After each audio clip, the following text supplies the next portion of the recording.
Hey, what's up guys? Taylor here with Defenders and Disciples, and today I'm going to be doing a gear review on one of my favorite training tools, and that is the Mantis X Blackbeard. Before we get started, go do me a favor and hit that subscribe button down below so you can be notified of future videos. Dry fire training should be a part of every serious gun owner's training regimen. Dry fire is essentially the process of going through the fundamentals of marksmanship and weapons manipulation with an empty gun. While dry fire is great, it does have some setbacks. Since it's done with an unloaded gun, that means that you have to cycle the action every time you shoot. This repetitive process of continually cycling the gun over and over again not only is boring and mundane, but can also ingrain some bad training habits. Because if you're shooting live fire, you don't want to have the habit of after every shot reaching to rack the slide or reaching up to charge the charging handle. So unless you have a tool like the one I'm about to show you, you have a real potential to develop some bad training habits or bad training scars while practicing during dry fire. The final downside to traditional dry fire is that it's typically done with a functioning firearm, which means that there's always the potential for you to have a negligent or an accidental discharge. The best case scenario for having an accidental discharge during dry fire is that you're going to have some embarrassment and some expensive drywall repair.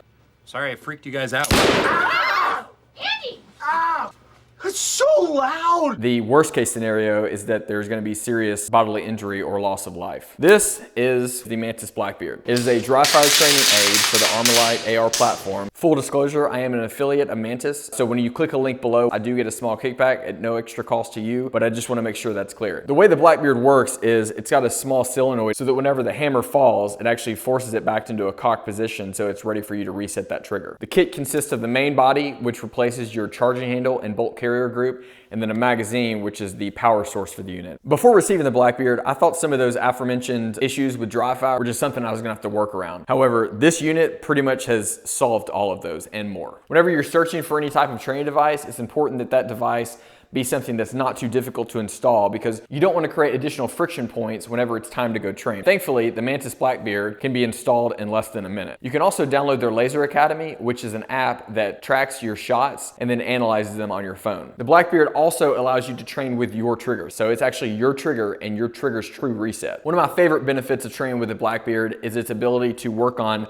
height over bore issues. And height over bore is the distance between your sight line and the bore line. When you zero a weapon at a specific distance, any distance closer than that, generally speaking, there's going to be a deviation between the sight line and that bore line. So your shots are going to impact a little bit low. With the Mantis, it actually fires a laser out of the bore, and that laser is in line with that bore line. So when you're training, you can practice for that offset. Moreover, I actually prefer training height over bore with the Mantis Blackbeard because typically when you're shooting live rounds, sometimes depending on the target and depending on how peppered the target is with other rounds, it's difficult to know whether or not your round impacted where you thought it did, especially if you're not trying to call your shot. But with this, it's more apparent where it actually impacted, and you can still focus on aiming and what you should be focusing on. The next thing I'm going to talk about is safety. When it comes to dry fire training, I highly encourage you not to use a live weapon. Use some sort of device that renders it inert, be it taking some 550 cord and running it through the bore, through the chamber, or using one of my favorite devices, which is the barrel block, or using this. So with this, there's no way this weapon can fire. There's absolutely, at this point, it's not really a weapon unless you use it as an impact weapon. You can't even cycle the charging handle because it's one piece. With this device, the most dangerous thing you can do with it in terms of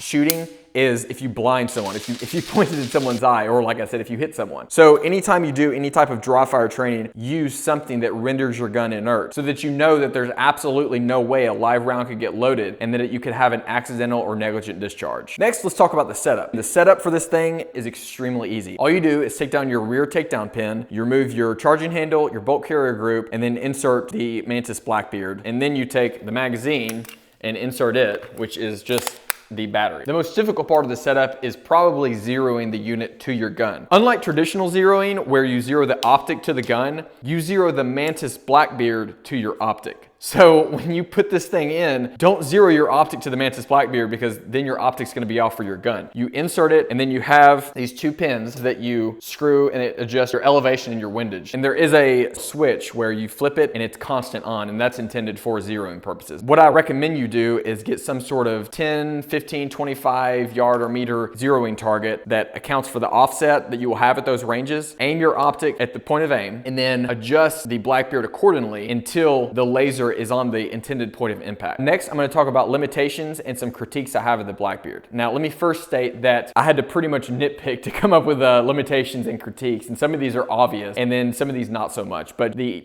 design and engineering team, they knocked it out of the park with this one. So one limitation is that it has no felt recoil, because obviously you're not shooting a real gun, or you're not shooting live rounds, so there's going to be no recoil. Now with the AR, that's not that significant because due to the buffer system, the recoil is not that significant. So I don't think it's that big a deal. And once again, you're still doing dry fire. The next limitation is with the device installed, since it is one piece, you cannot cycle them. So you cannot practice other weapon manipulations that require you to do that, like reloads or clear malfunctions or anything like that. So you'll basically just have to compartmentalize your training. And if you want to practice on those things, you'll have to use the normal charge and handle and bolt carrier group. But when you're using the Blackbeard, that's not what you're training for anyways. You're training for that trigger reset and for that height over bore offset. The final limitation I can think of is that the device is only effective for close range, because since the laser is always linear and it doesn't follow that parabolic ballistic trajectory like a bullet does, it's always going in a straight line. So it only works for those close ranges where the bullet is essentially still following a straight trajectory. In terms of critiques, I don't really have any big critiques aside from